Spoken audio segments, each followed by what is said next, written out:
كلا سيعلمون ثم كلا سيعلمون ألم نجعل الأرض مهادا والجبال أوتادا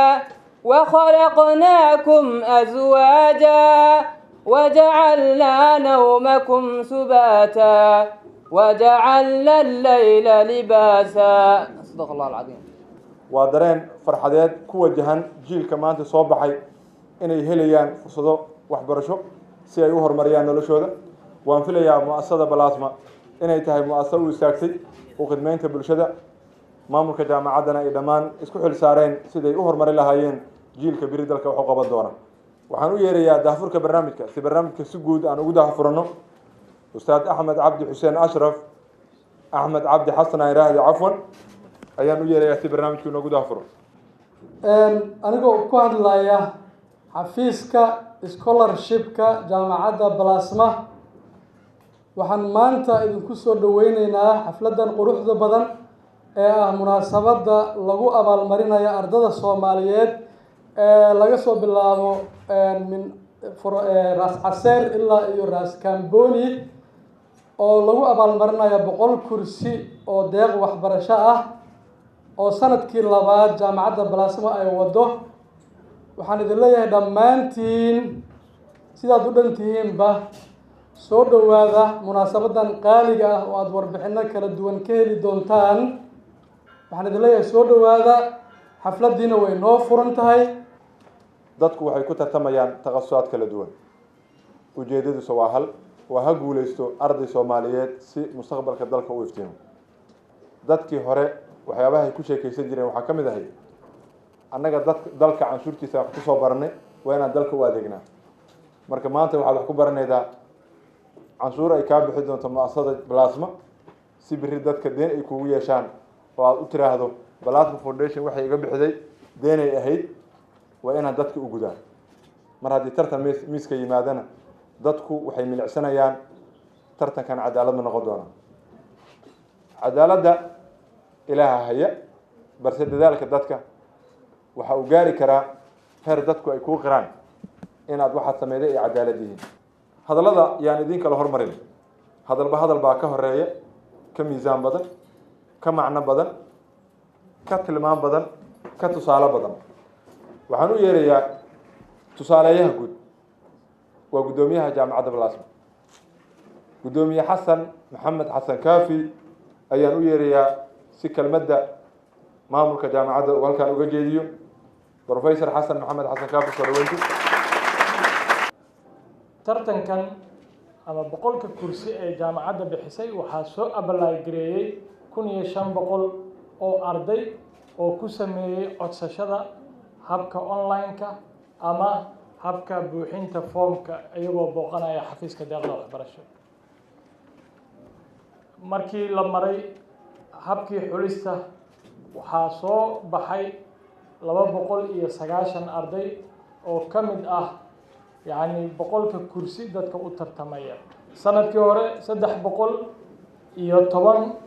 oo dollar ayaa loo celiyay bulshada arday guuleystayaal oo qaarkood laga yaabo hadda inay goobjoog yihiin ayaa ku soo guuleystay oo waxbarashadii bilaabay haddii ay ahayd 4 sano ama ay ahayd 6 sano sanadkan 100 kursi oo la mid ah numberkoodu markuu isbedelo waa 400,000 oo dollar ayay yani helayaan ardayda maanta u tartamayso oo ah yani waxbarasho waa qarashkii ardayga ka bixi lahaa oo mu'asasada ay ka bixisay waxaan rajaynaynaa guuleystayaasha inay noqdaan dad fahmaya qiimaha maalgelinta lagu sameeyay jaamacadda Balaasma waa jaamacad ka mid ah jaamacadaha dalka Soomaaliya kuwa ugu da'da weyn ugu mataqaana magaca iyo sumcadda wanaagsan dhinaca kalena caalamiyan waa jaamacad la ixtiraamo waxay xubin ka noqotay ururka midowga jaamacadaha Afrika 2013 2017 waxay ku biirtay hoggaanka ururka hogaaminaya 7 bisha July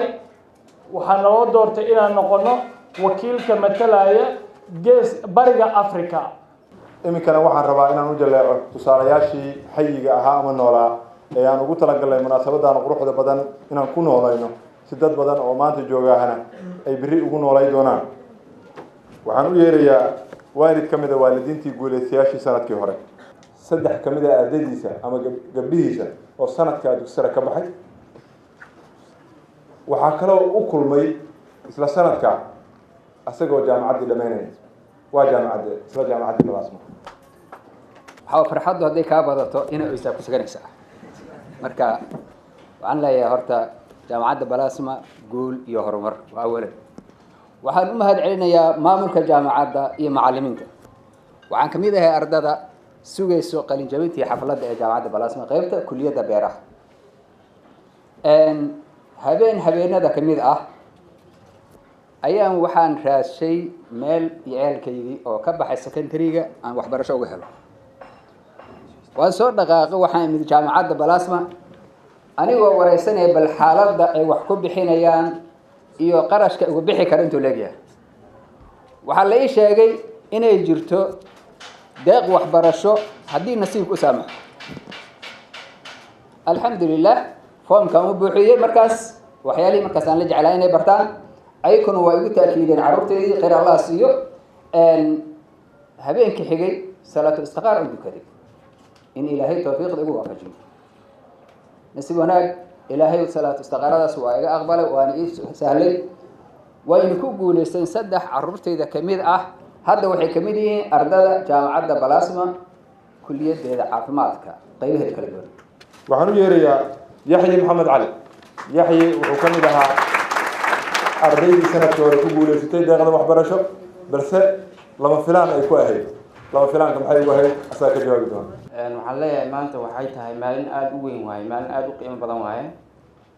markaas waxay xasuusinaysaa maanta oo kale maalin aniga sidiina kale meeshaan fadhiyey sidaad maanta wadnaha farta u wada haysaana aan sidoo kale inta maalinkaas anna wadnaha farta ku hayay conditionkan haddeer oo markaan soo gaar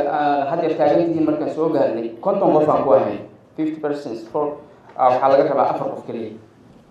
imagine marka 50 qof iyo 4 kursi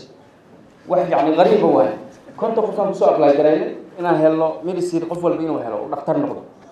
waxa loo baahan yahayna waa 4 persons keliya waa markaantiiyaa la galay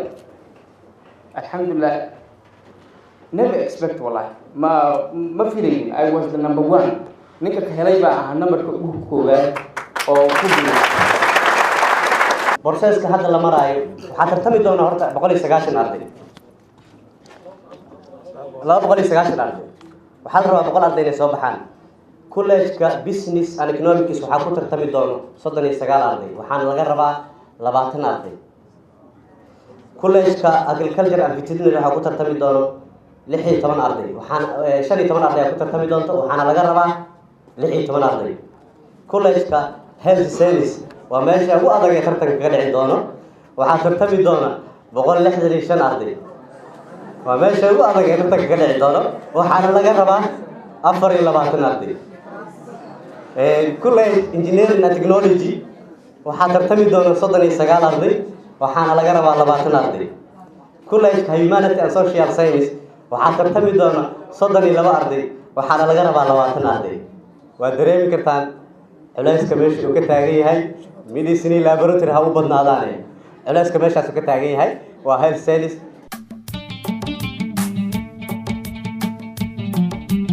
saabiriin gacanta waxay gelinaysaa qoraaladii waxay la soo baxday halkeeda warqad saabiriin waxay ka imaatay iskuulka loo yaqaano alyaasir maxaan kala u yeeraynaa cabdiraxmaan khaliif cali iskuulka golden sida aragtaan ma dadku iskuul maaha isku xaafad maaha isma yaqaanaan laakiin waxay tartamayaan medical lab waxaan kala u yeeraynaa faaduma cabdimajiid iskuulka israel waxaan kala u yeeraynaa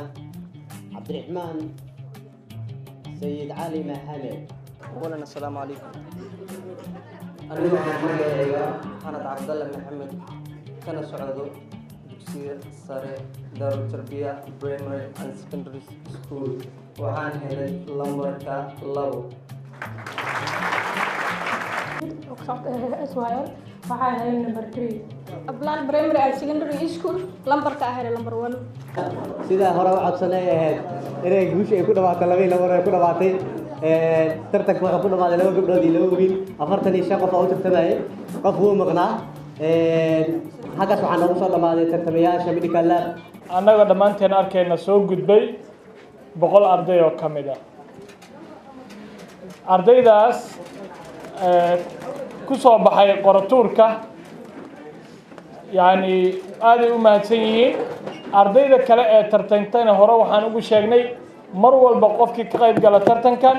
wuu guuleystay maxaa yeelay wuxuu ku guuleystay inuu noqdo qof helay deeqdii waxbarashada dhamaystirka trade ama wuxuu ku guuleystay inuu helo yani deeq waxbarasho oo qabyo ah macnaha qayb ka mid ah in loo turo oo loo sameeyo discount